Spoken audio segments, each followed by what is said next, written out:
Claire had always been a fighter. As a single mother juggling multiple jobs, she thought she had faced the toughest challenges life could throw at her.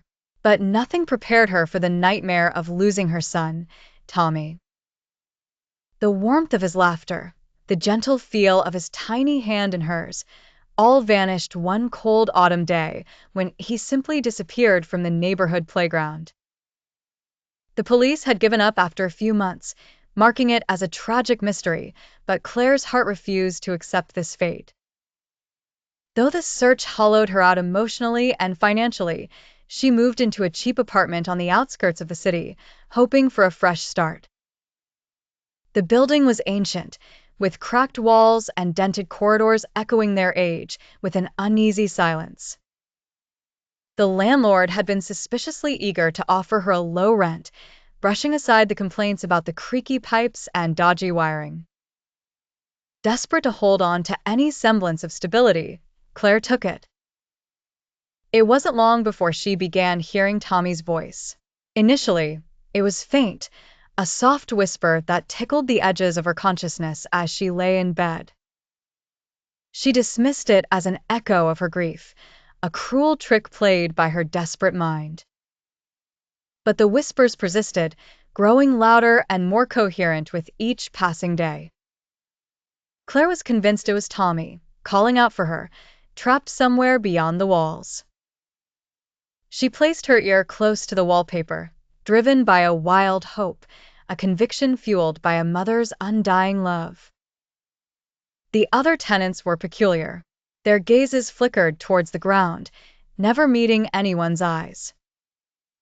Conversations were hushed, their expressions were mirrors of suppressed fear. They fed the energy of the building with their sadness, their loss. Driven to the edge of sanity, Claire decided she had to find Tommy.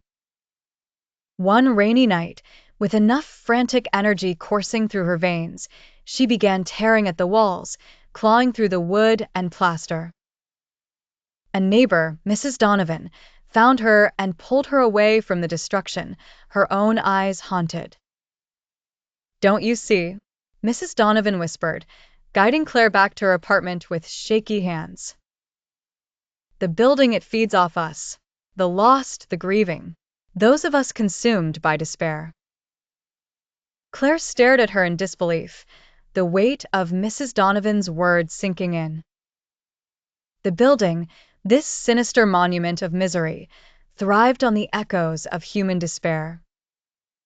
But most terrifying of all was its power to mimic the lost voices so perfectly, to taunt those left bereft. Heart-pounding, Claire realized that the voice she had heard wasn't Tommy.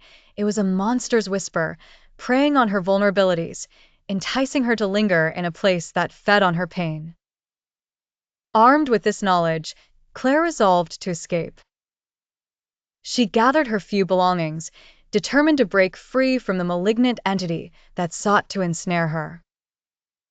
As dawn broke, Claire left the building, her heart heavy but her resolve unbroken. She vowed to continue her search for Tommy, but this time, she was free from the haunting grip of the whispering walls. The building stood silent as she walked away, its hunger denied for now, but ever lurking, waiting for the next soul led by grief.